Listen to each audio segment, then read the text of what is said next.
Nobody needs to sign up.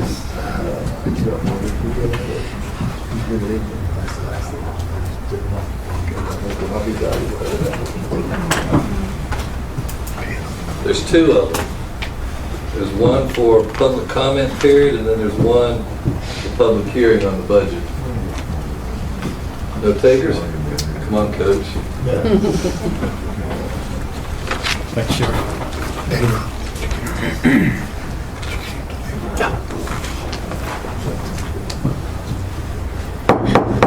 All right, I'm going to call the June 8th, 2021 meeting of the Macon County Board of Commissioners to order. I'd like to welcome all of you in attendance. Our June meeting, in my time as a commissioner, is always one of the most important of the year because this is budget time.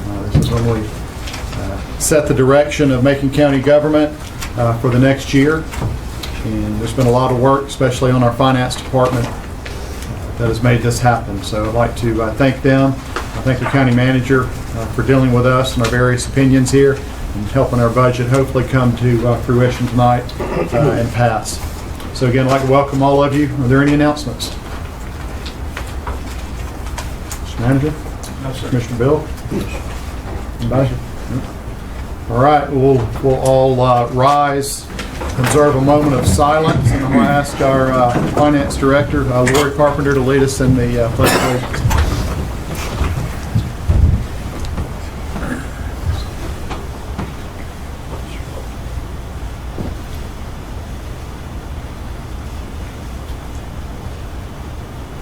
Please face the flag. I pledge allegiance to the flag of the United States of America and to the republic for which it stands, one nation, under God, indivisible, with liberty and justice for all.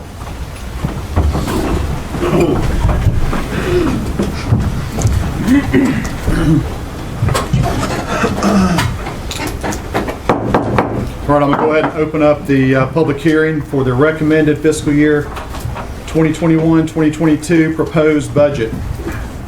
I don't have anyone signed up to speak. Is there anyone here that would like to address the board regarding our proposed budget? Anyone, any commissioners like to address?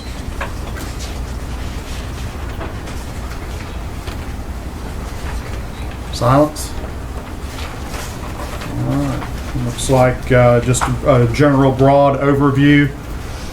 Looked like a total appropriation of $56,681,218. We had some changes at last week's meeting with some suggested changes, including a minimal tax increase and how that money would be spent. Let me take them out, file of papers here. So those changes from the budget, thank you. Those changes from the county manager's recommended budget are $8,490 going to the North Carolina Forest Service, a 2% COLA, which will, for all county employees, which moves up to, which will be an increase of $417,064.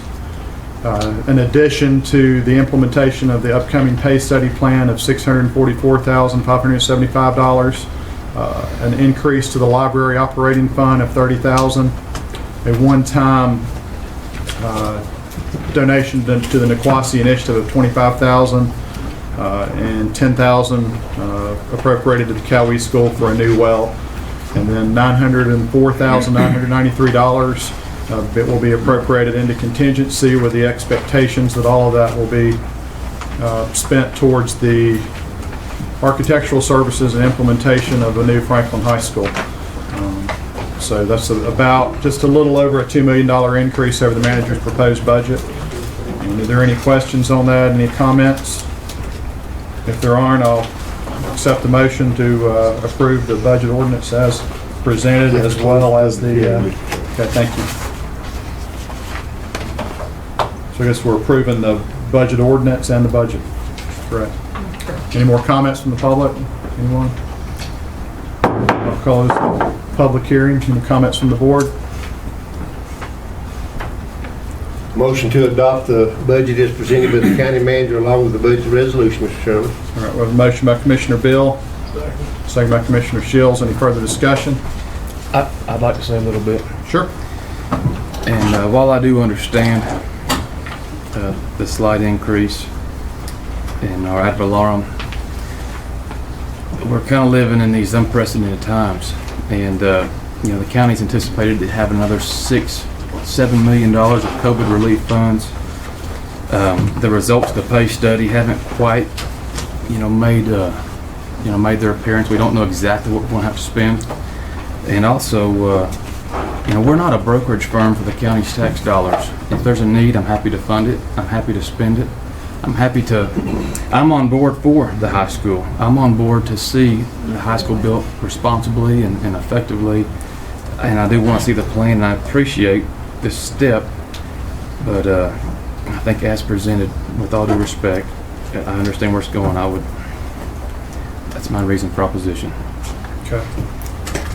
Can we use the COVID funds for the erection of the new high school or the hiring of the architects? I would love to. Can we do that? We don't know yet. would. The guidance was just released, the money the county's getting, the guidance was just released about 2 weeks ago. We haven't had time to study that fully to determine what we can or can't spend the monies on. Well, then, The show's on.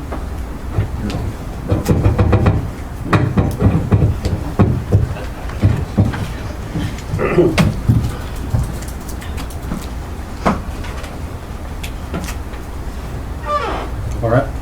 Ready to go? Ready? Are you still in comment period? Yep. Anybody else? Well, I always got a comment. And it's an honor to serve as a county commissioner with this board, and I disagree with them a lot, but they're all personal friends. But I have two apologies to offer tonight. One's to the county manager. We charged him when we started this budget process with bringing us a flat budget. And he did a great job with Lori and his budget team. It's a great job, Derek, and I would support your budget. But when we come down to the budget session last week, like every other year, we go into a spending, not maybe a frenzy, but we go into some pet projects. And I hate to call him by that by name, but we were talking about the funding of the Nicoasi Fund and the Cowee School. Those are charities, and I've argued the point here that in this budget, we've got $75,000 in a community funding pool that's designated to fund charities in Macon County. But yet, occasionally, we just off the cusp want to give $25,000 to a charity. It's either one or the other to me, and I'll always preach that. The library increase is probably appropriate, but it disregards the study that Derek done where Macon County per capita funds more than the surrounding counties, the Fontana Regional Library. And then we get into this pay study thing, and this year we're doing a pay study. We've set aside 6%, or we've set aside enough money, $1.2 million, that's included in Derek's recommended budget to fund this pay study. It'll be an average, I think, of about 6% per employee. Some will get nothing, as Lori says. Some people may get more than 6%, but I think that's a positive move. And Derek did not recommend a cost of living adjustment until the pay study comes in at the end of the summer. But I think Chairman Tate wanted to do the COLA. I have no problem with that, but it just doesn't seem, it was not recommended by the county manager. Plus, we added, that's $417,000 we've got to put in this budget for the 2% cost of living. Then we threw in another $644,000 to further fund the pay study, upping it to about $1.8 million in a reserve fund. So if you're a county employee, I'm proud of you. Hopefully, a lot of you are going to get good raises out of this thing. We've increased our contingency fund from $100,000 this year to $100,000 last year to $900,000 this year. And my second apology is to the taxpayers, because to get that $2 million, we're going to increase your property taxes 2.5 mills.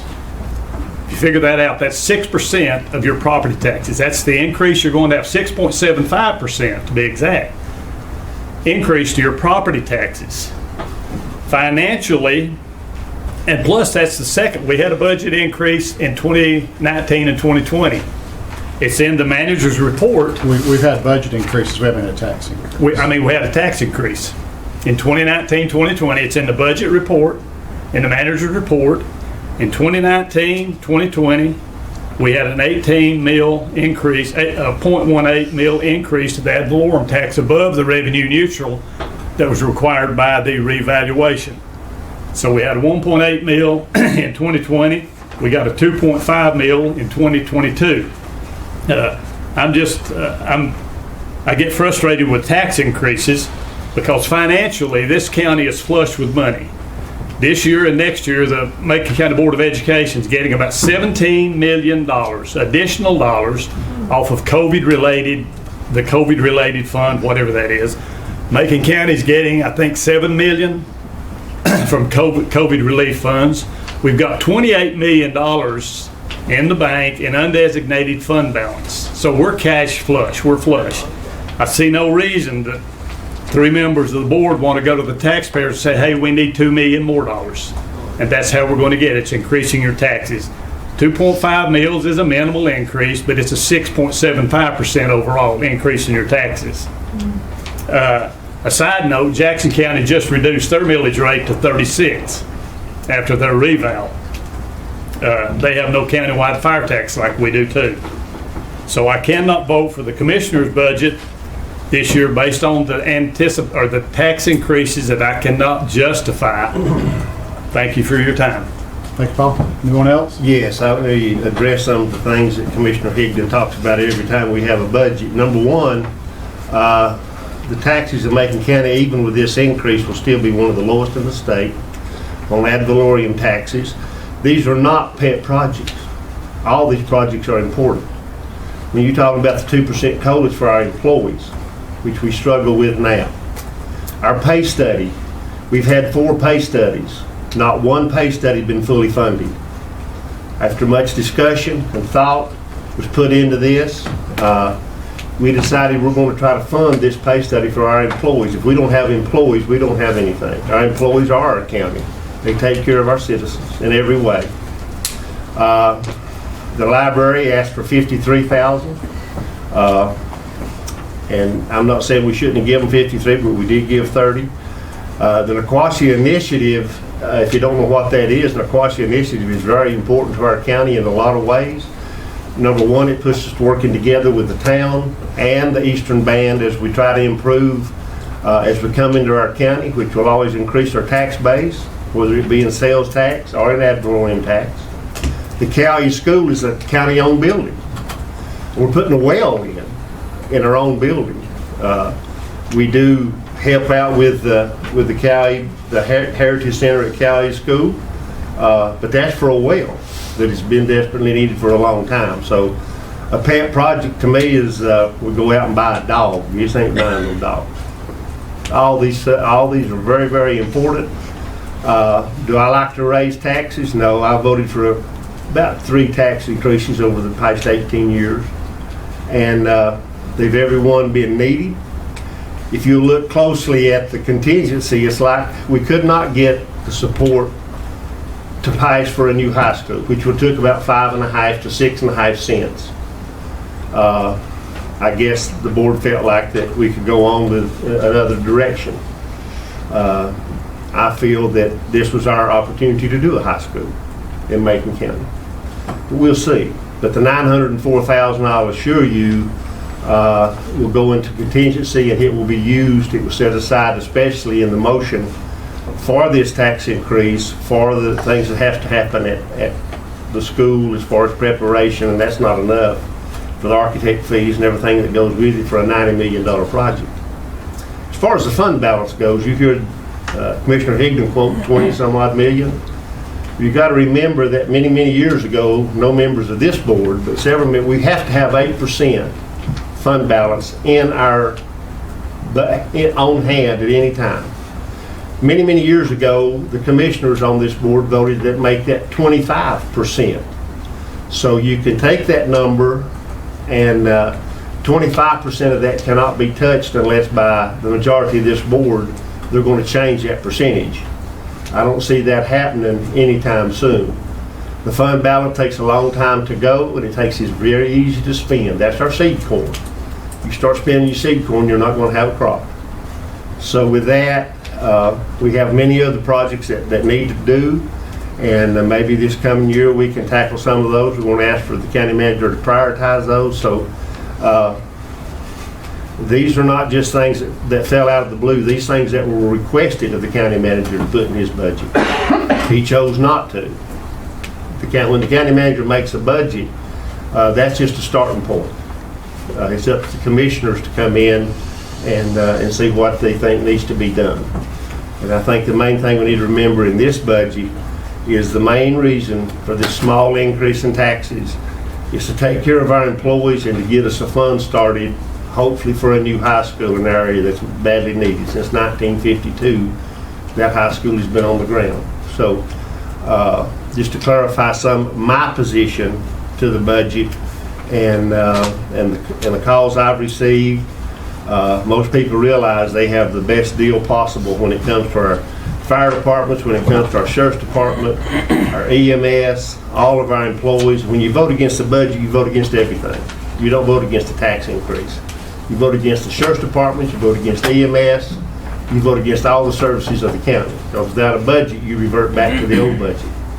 So just keep that in mind too. But I appreciate you listening, and I thank for the support. It's very wide for this small increase of what it's going to be spent for. Thank you, Mr. Chairman. Commissioner Shields, any comments? No? All right. The joy of being chairman is I get to wrangle all these commissioners up here and obvious various opinions and try and come up with a consensus of 3 votes so that we can move forward. But discerning opinions, in my opinion, are fantastic on this board because it brings different spectrums of beliefs, different ideas to this board. And again, it's up to this board to come to some type of consensus on how we move forward. So I respect them all, and I enjoy serving with every individual up here. As Paul said, we're all friends when we leave this room. So with that being said, if there's any other comments, I'm going to call the question. I'm going to ask you to signify by saying aye in support of the budget and the budget ordinance, and signify by raising your right hand. All those in favor signify by saying aye. Aye. Opposed? Aye. I'll let the record reflect 3-2 vote. Commissioner Shields, Bill, and Tate voting for. Commissioner Higdon and Young voting nay. Thank y'all. Thank you. All right. Moving on to public comment period. We have one individual signed up, Mr. Peter Stern. Welcome, Mr. Stern, regarding election integrity. Good evening, y'all. Good to see you again. Question came up over the last couple of weeks about jurisdiction of this board to entertain the proposed election integrity ordinance, and thought I would bring this to you so that you would have it.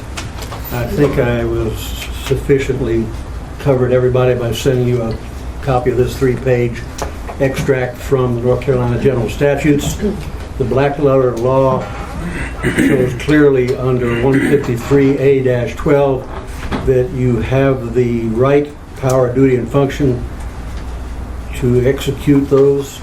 I'm not going to read the whole thing because y'all have a copy of it, but the high points are 153A-4, broad construction is the policy of the General Assembly. The counties of this state shall have adequate authority to exercise powers, rights, duties, functions, privileges, and immunities conferred upon them by law. To this end, provisions of this chapter and of local acts shall be broadly construed, and grants of power shall be construed to include any powers that are reasonably expedient to the exercise of that power. That's your subject matter jurisdiction. 153A-77 gives you the powers of all boards and entities within the county. 153A-121, general ordinance making power. This is a concrete and unavoidable decision on your part that you have ultimately the jurisdiction that I suggest you have. The county may by ordinance define, regulate, prohibit, or abate acts omissions or conditions detrimental to the health, safety, or welfare of its citizens and the peace and dignity of the county, and may define and abate nuisances. Election fraud is all of the above. It strikes directly to the heart of the process of us electing you and all of the other officers. And while the state has put in the new constitutional amendment, I think it is inherent in everybody's best interest if the County Board of Commissioners will entertain the proposed ordinance that I gave you and make that active and in place within the county for here and later. The real statement of jurisdiction over the territory, or what's called venue jurisdiction, is 153A-124. The enumeration is not exclusive. The enumeration in this article or other portions of this chapter have specific powers to define, regulate, prohibit, or abate acts such as election fraud. Omissions or conditions is not exclusive, nor is it a limit of general authority to adopt ordinances conferred on the counties. 153A-122 is, the title is Territorial Jurisdiction. I put it at the top of the page so you can see it. You have venue jurisdiction, you have subject matter jurisdiction, and it's clearly called out. And I would ask that you entertain moving forward on the proposed ordinance and unanimously pass it to protect all of the members of this county, the citizens, and their right to vote. And I think it is inherent on your material trustee responsibility to do so, to make sure we're protected here forward. Any questions? Yeah, Mr. Stern, our county attorney is advising us on this. I'm going to ask him to respond to you with his thoughts on his reasoning. So, Yeah, so I disagree with regard to the authority that the county has to enact voter registration laws.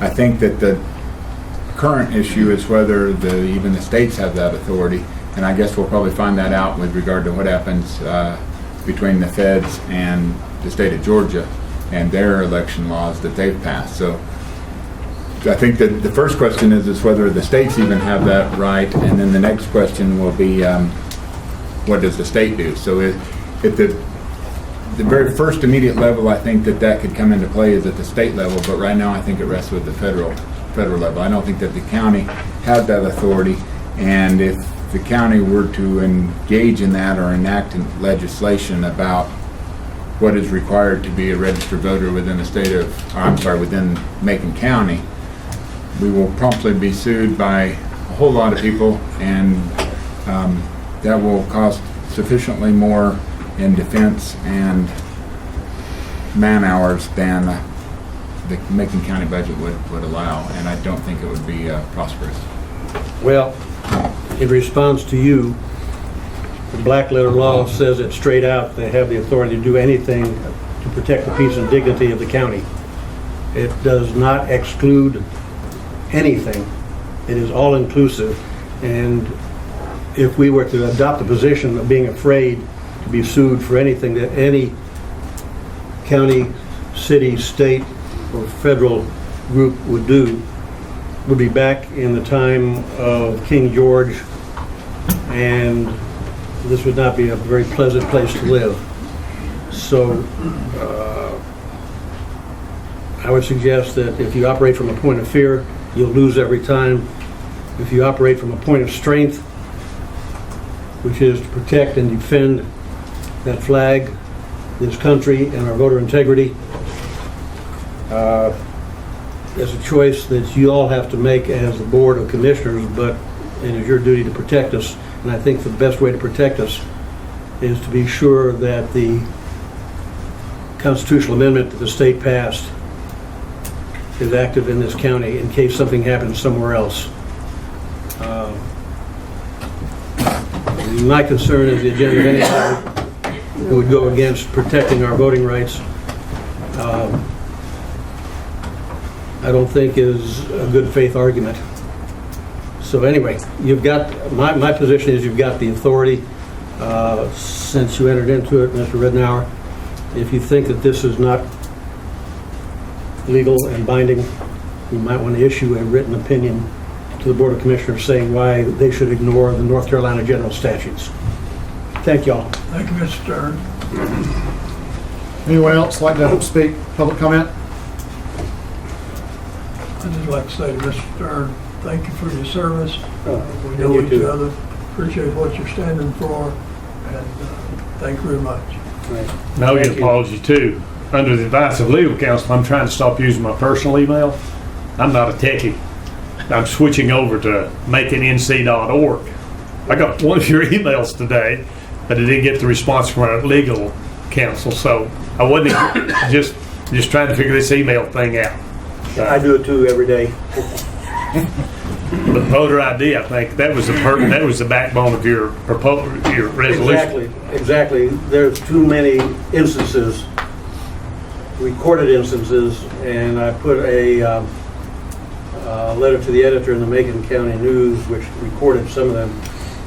Even one person's vote being fraudulently suppressed is one too many. I agree. And what I understand, they got states passing laws right and left, like the state of Georgia, to suppress the very thing you're trying to stop. They're trying to suppress those votes, and other states are following. Many, Arizona, North Carolina had something, frankly, gladly it got killed. But those states are suppressing the vote, and that's a whole different thing than voter ID. They're suppressing the vote of the people. So we just had the safest, they said the safest election in history. More people voted in history, and very little or no fraud was found. So I think we're in pretty good shape. Well, have you had the opportunity to view any of the, if we're going to go down that route? No, I'm not going to debate you here, sir. Okay, I'm not going to debate you either. I think there's plenty of evidence, and it's coming out on a frequent basis that view might not carry enough water. Anyway, I thank you all for the opportunity to present this to you all, and Thank you, Mr. Stern. Thank you, Here we go. Mr. Stern. All right, any additions to the agenda? Yes, sir. A couple, Mr. Chairman. Commissioner Bill? We have a resolution. You had this in our packet before, a resolution by the Macon County approving the memorandum of agreement between the state of North Carolina and the local government on proceeding relating to the settlement of the opioid litigation. Those questions that we had have been answered. We're proud to be able to work on this. All right, let's add that under old business. That's 10A, the opioid settlement. And the other thing I have, Mr. Chairman, you have in front of you a letter from Karen Wallace, and I think she's writing this letter. Karen is here if you have any questions, so we'd like to put that on the agenda. The letter from the library board and Ms. Wallace concerning Nantahala Library. Would you like that, Commissioner Bill? I guess that would be reports and presentations, I guess.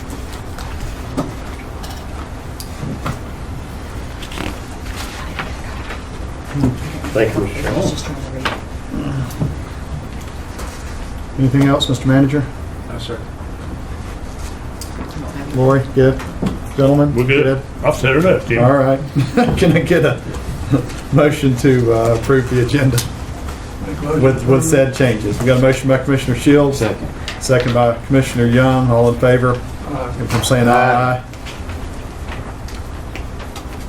Reports and presentations, library letter from Karen Wallace. Y'all had a chance to review it. With your checkbook.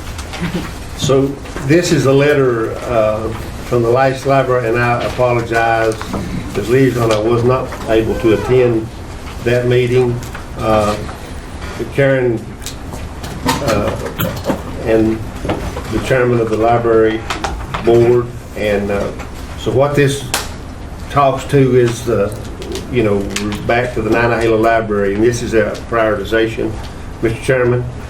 We have the letter here. I did ask Ms. Wallace to attend, to see if anybody had any questions. When we get to the prioritization, the county manager, we're just requesting that the library would be at a prioritization and money put and an amount a maximum amount set aside. It's going to take a little legwork, Mr. Manager, but I think that can be done. We just ask that that be put on the, goes in the master plan 19. That was at the indication of the letter. That was one of the top things before that building does literally fall around them. So we had asked that the prioritization, that's what this letter is all about. So Ms. Wallace, if you want to say a few things. Yeah, so the building that we're currently occupying is deteriorating as we speak. You know, there's leaks throughout the building from the floor. The walls have separated from the flooring. We've had infestations of insects, and the building is literally going to deteriorate, and we will no longer be able to safely operate in that building. So our request is that you make the new facility for the Nantahala Community Library in conjunction with the community club, because the roots of the library in that community are solidly with the community club. And our operation there, serving that community, I think would be best served remaining on the adjacent to the school. We've had numerous input from students, teachers, that indicate their preference is that we remain on or adjacent to the school campus. We think we'll have the best opportunity to serve that community by remaining in the location, but with a new building to operate in.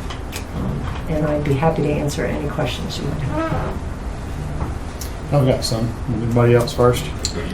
Your Honor. Go ahead. Congratulations on your increase tonight in the budget. And I certainly appreciate that. They've been very few and far between, if any, since I've been a commissioner in 10 years now. So. Well, it was welcome news. Yeah, I appreciate it. Tell me how many hours a week that the Nantahala Library is open? 30 hours a week. 30 hours a week. Mm-hmm. Okay. And the new building that we have purchased, you just don't think it'll work? We think the best service to the community. Do I think it will work? Yeah. If it has to work, we'll make that work. We don't think that's the best option. Okay. Well, I'm not disagreeing with that necessarily, but I do disagree with the principle that for 30 hours a week to put the capital into a fully new building adjacent to the school, when I think there's a disagreement there about whether or not it should be on the school campus or not. So there seems to be a lot for and a lot against. So that. I know there's been objection from the school board member who serves that community, and we've had a couple of meetings with her, and primarily saw some changes in her attitudes towards the value of keeping the library adjacent to the school. Sure. We have been on that property for 22 years, and we've not had any incidents. Yeah, and we'd be delighted to be open more than 30 hours a week should the operating budget become available. Okay. But we are indeed operating under the budget that the Macon County Commissioners feel is appropriate for the library, and we're happy to provide that service. We'd love to be open more hours. Sure. I got a question. Just want you to expound on just a little bit about the security at the other place that y'all have a question about being there, and about the broadband service at the other place. And I think those are things that you all are concerned about, security and broadband service at that other location. And that's one of the reasons you want to stay at the school location. Can you speak to that? Sure. So currently the White Oak Flats location with the Bateman building that's recently been purchased by the county in the Nantahala community has no fiber, no broadband service available. And one of the most important things that the library has been used for in the survey results and the focus groups that we've done with community members is to have broadband service available both through Wi-Fi and our fixed network. And estimates from Balsam West, who is our vendor for telecommunications, their estimates are about $300,000 to bring the fiber to that location. So that's a fairly costly endeavor, and we're concerned about whether or not that's going to jeopardize the project at White Oak Flats. So security, we're on the campus of the school right now, and there's usually somebody around. We staff with one individual most hours at that library, which is not the safest way to operate. We, again, love to operate differently, but with the budget that we have, we try to maximize the hours that we can be open. But if we move to a location where we're not co-located with someone else, with another entity, then the risk to our staff and to our property increases. We think that we're going to be in a position to be a high target for theft, and we think that that's a concern for both our staff and for our property. So in the event that we move to that location, we may reconsider the staffing that we currently have to allow for 2 individuals to be in the building when we're operating rather than 1, which will effectively cut our hours in half. And 24/7, is that your, having security at that area 24/7? Is that a... We certainly would want to maintain security to protect the property even when there aren't people occupying the building. And I think I heard you say at this time you feel we do have broadband service. We do. At that, and you have security at the Nantahala school. Being co-located with another entity certainly maximizes the safety of our staff and the visitors to that location. Thank you. Commissioner Hickman? Thank you for coming. We've talked about this a lot. I had the certainly pleasure of serving on the library board as a liaison from this board for a year or 2, and like Ronnie, I didn't make a lot of meetings, but this library that you have there, and I appreciate the services you provide to Nantahala, Franklin, everybody. We butt heads occasionally on funding, but that's part of it. That thing's been falling down for a number of years. It didn't just start yesterday. Indeed. And when I would go to the meetings over there, pots on the floor, it's terrible. It needs to be finished. And I think Ronnie said he'd been talking about this for, 10 or 14 years, Ronnie? We've been, And nothing ever happened. So we have kind an of... opportunity now, though. Well, we had an opportunity. When I was on the board, we realized the need and we tried to prioritize it. And the reason we tried to prioritize it, at the same time we were doing a capital improvement plan countywide that apparently you weren't a part of. And we paid about $200,000 for a capital improvement plan to be developed by some architects and professionals. And the Nantahala Library, new Nantahala Library, was number 7 or 8 on that list. And there were some major funding capital improvements way before the library. Justice Center, $80–100 million. And if we'd have went down we paid for that capital improvement plan, we knew that if we waited on that the library may never happen in Nantahala. So that's why we pushed for this other building. We've talked about this a lot, and we found a good building, and we thought a good site. Some like it, some don't like it. That's just the way things are done. There's no perfect solution. We don't make perfect solutions. So we closed today, I think, on the Bateman property, on the flats. When Friday. Friday. Closed on last Friday. And it's a great building to me, and it's a great location. I'm not a librarian. I'm not a member of Nantahala community. I promise them people we will try to do something to improve the community. Nantahala gets ignored. So we've got this building in ownership now. It needs a lot of work. Whether or not it's for the library or just for the community building, that's not my decision to make. That's with a lot of input, and we've discussed this a whole lot. And in my opinion, the school location is not the perfect spot, but I'm not the final decision, the decision maker on this. So I think that this coming year we need to decide what we're going to do. Now, Derek is working on broadband. We're coming off Wine Springs. We're trying to set some towers to beam broadband to the school. We're not going to pay we can't pay $300,000. Maybe I shouldn't have mentioned that. Well, we already have broadband at the our current location. At your current location, but not at the Flats property. Okay. And 300 So million at the is school, what so- Commissioner Gillespie got out of Balsam West. And that's what Balsam West told us, because they're our vendor as well, Yeah, so. yeah, That's the estimate. $300,000 to expand it up there. It might be a good investment in the future, but with all the broadband things that are happening right now, we didn't think that was a good investment. So we've got a building, a good building. I'm going to push these guys. I'll have opposition from Mr. Bill, I'm sure, because he wants to go where it's at. But we have an opportunity to improve Nantahala Library now. I'm afraid if we fall back and say, hey, the library's not going to move, we're just going to tear down and build that bingo. We got to we got to look at this capital improvement plan in some time. Is the library in Nantahala number 7, or we're going to bump it up to number 1 against all of the professional advice that we got? So it's a tough decision we've got to make here in the next few months, because I'm going to be fighting for some money to make improvements to the building at Flats. We can't make improvements to the double wide trailer down there. It's rotten. It's gone.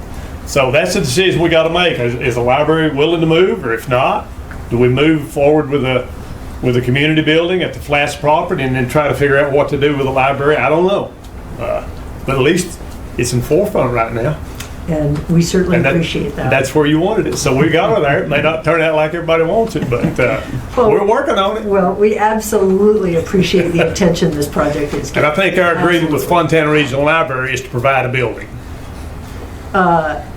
The agreement is that the county will provide facility and operating funds to Yes. operate Yeah. libraries. Yeah. But have nothing to do with the management of it.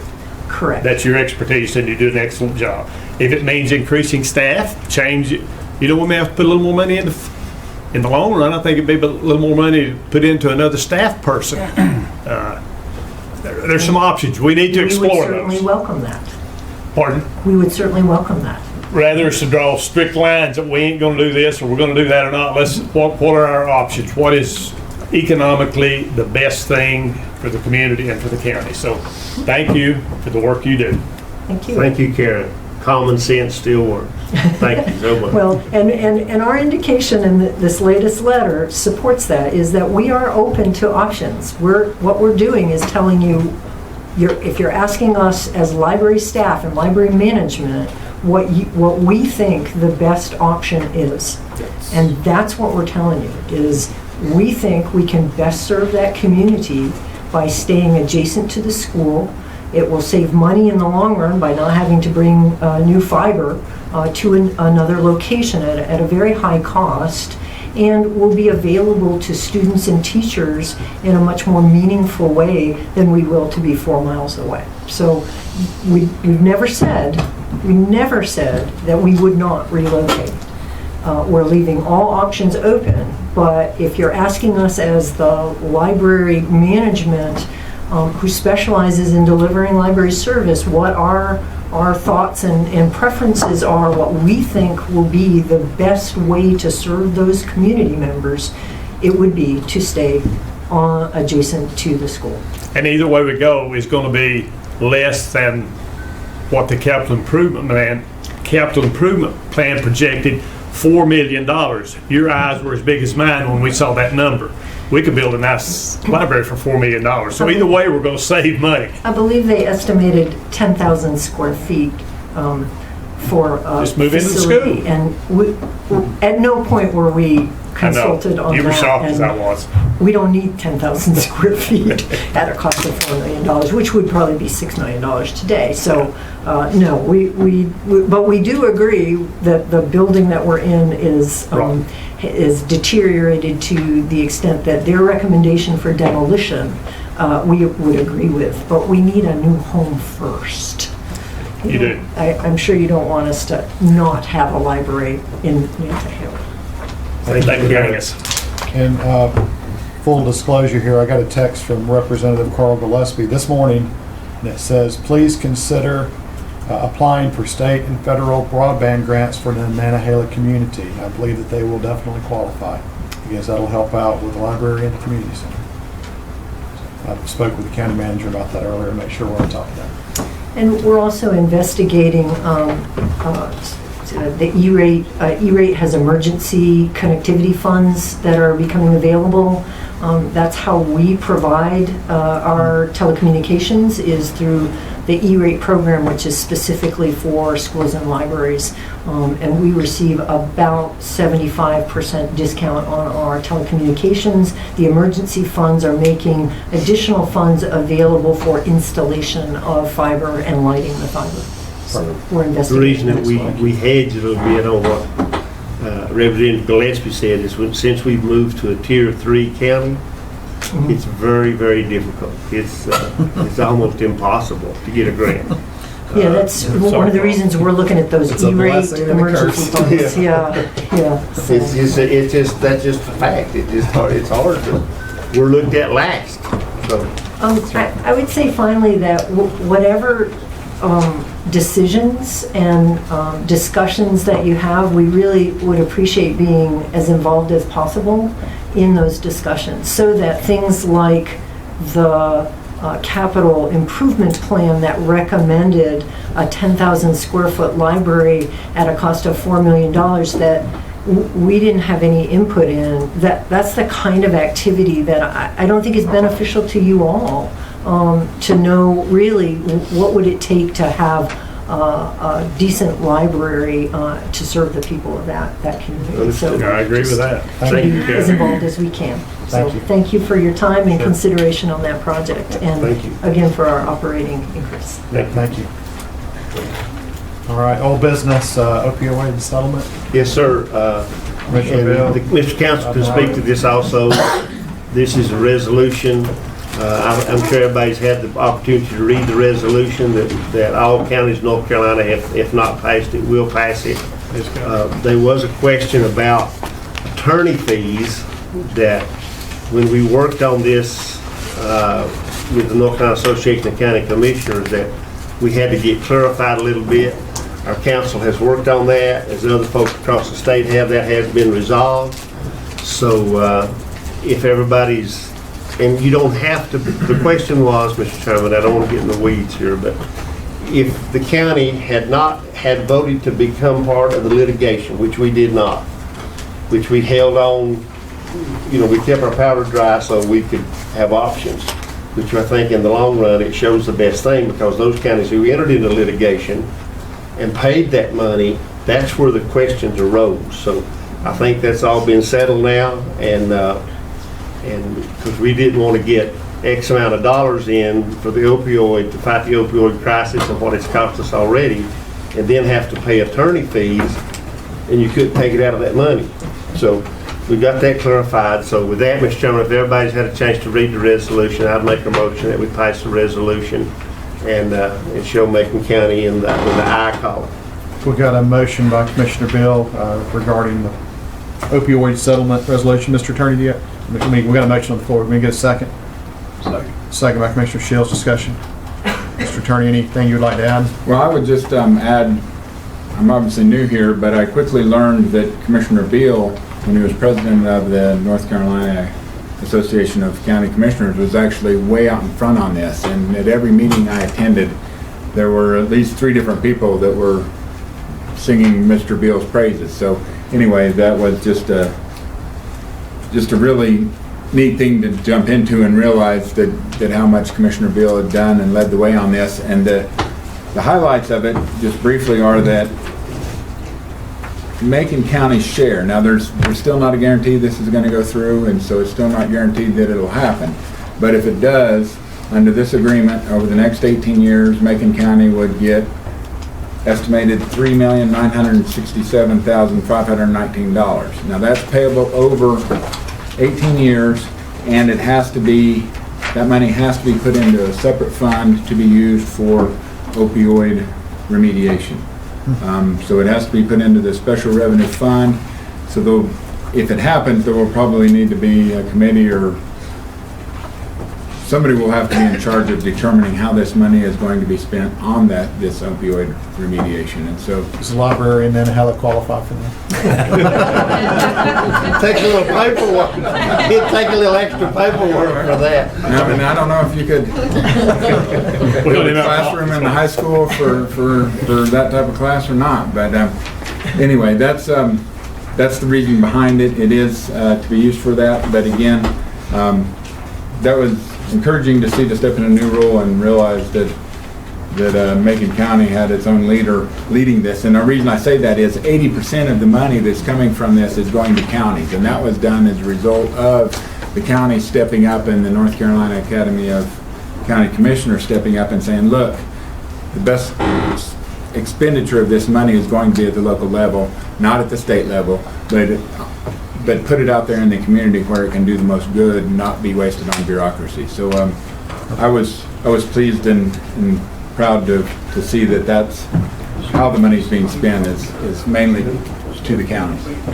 All right, we have a motion on the floor and a second regarding a resolution by the County of Macon approving the memorandum of agreement between the state of North Carolina and local governments on proceeds relating to the settlement of opioid litigation. If there's no further questions, I'll signify by saying aye. Aye.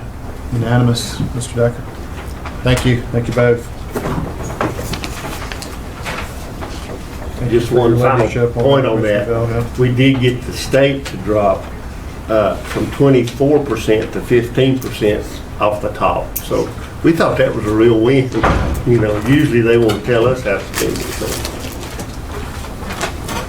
Mr. Attorney, can we approve all 3 fireworks permits with one motion, or do we need to take them each individually? Sorry, I should have asked you that prior.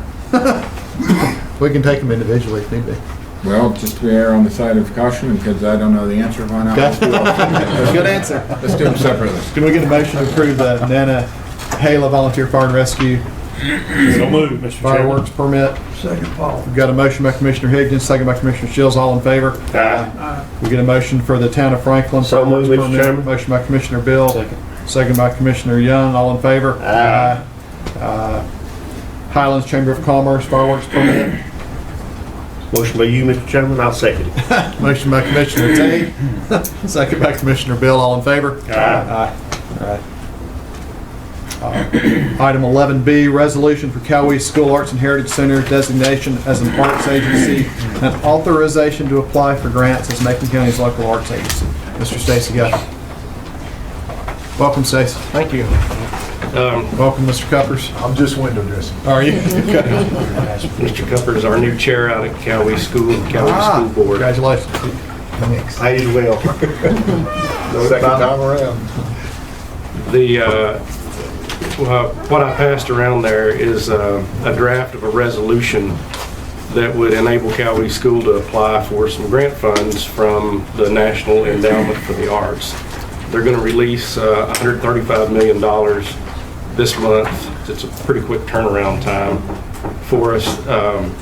And out of that $135 million, which art organizations and art councils are eligible to apply, some of that money is programmatic money where we could apply individually, and other arts organizations in Macon County can apply individually for art grants between $10,000 and $100,000. There's another pot of that money that's up to $150,000. It's a pot of money that we could subgrant out at Cowee School, and we've got some good experience with that in the last 3 years. We've been subgranting grant funds from the North Carolina Arts Council to individual artists, to the other arts organizations in Macon County and in 5 other counties here in the region. And so what's before you is a resolution that would designate the Cowee School Arts and Heritage Center as the local arts agency to be able to apply for these funds on behalf of Macon County. And if we were to do that, for example, last year we received some COVID funding that we subgranted to the Macon County Arts Council and to the Bascom, because we've been designated by the North Carolina Arts Council to perform that function for them. And so what we're asking for is the designation by Macon County government, so we can go after that pot of money. And the only part of that is we would really need a quick turnaround, because we have to get the application in by the end of June. Mr. Chairman, as liaison down to Heritage Center at Cowee School, this is just another step in the advancement of the Cali School Heritage Center, and they've had great leadership, continue to have great leadership. So with that, I think this is a great step, because it gives you the recognition to do that, and you wouldn't do that without the Bascom and the Arts Council and everybody else in the county. So I think that's a big step for the Heritage Center, and I'd gladly make a motion that we adopt this resolution as presented.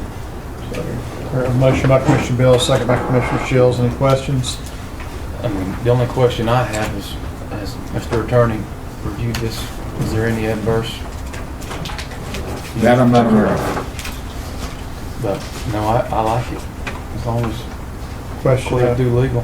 Commissioner Bill mentioned the Bascom and the Macon County Arts Council. Are either one of those entities going to have an issue with this designation? Would it take anything away from them? It won't.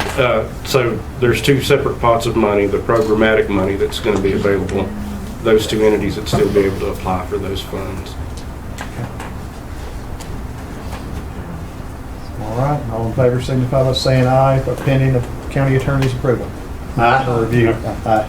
Thank you. Appreciate it. Thank you. If I could, Mr. Chairman, I Yes, sir. apologize. There's two things I wanted, I couldn't help it. First of all, I want to thank you for the continued support out of Cali School. It's been great. It's been great. You probably have noticed we're asking for less and less each time, and I think that's important. The other thing I want to do is point out two of your departments that have been particularly helpful, and I wanted to say it with the manager sitting here. Seth Adams out at Recreation and your maintenance department have just been phenomenal. If you don't believe it, just ride by the school sometime, take a look at the field, and if you've done it in about 5 years ago and you look at it now, it's night and day. I mean, they're mowing that field regularity. It looks great. We just had the biggest outdoor concert we've had there at the school ever. Last 2 weeks ago, terrific crowd. We're going to try to do more of them outside because it just works better. We can get more people in there and make more money. So I just wanted, because I just took over. I've been there for about a month now, and it's my second time around. You'd think you'd learn something, Paul, but you never do. But I just wanted to personally thank this board, because without you, we don't make it, okay? We're doing our best to become our own little entity. I mean, where we don't have to ask you for anything except the maintenance on your building. We're getting there. This thing you just gave us will help us get there, and the well that you're going to dig will help us get the kitchen certified and get that stream coming in too. So thank you very much, and I'll get off the stage. Thanks. Thank you, Commissioner. Coach Cupper's held down this seat for a few years, Commissioner Young. It's a good season. It's still warm. All right, approval of NCACC voting delegate, Mr. Rowland. Yes, sir, Mr. Chairman, you'll see in your packet here, the NCACC annual conference is approaching in Wilmington, and we will designate a voting delegate at this time. So with that, we'll entertain a motion for Anyone planning on being there? I will be there. All right. Motion, Mr. Bill. Got a motion by Commissioner Shields for Commissioner Bill to be the voting delegate. I'll second that motion. Any questions? All in favor signify by saying aye. Aye. All right, consent agenda. No additions, Lori? We're good? We're good. All right. We get a motion to approve the consent agenda unless there's a commissioner that would like an item removed for further discussion. So move, Mr. Chairman. Got a motion by Commissioner Higdon. Second by Commissioner Shields. All in favor? Aye. All right, I don't believe there are any appointments to my knowledge. I don't think there's a reason for a closed session to my knowledge. Motion to adjourn, Mr. Chairman. I'll second that motion by Commissioner Higdon. All in favor signify by saying aye. Aye. Thank you. Thank you, gentlemen. Thank you. Thank you. So every year.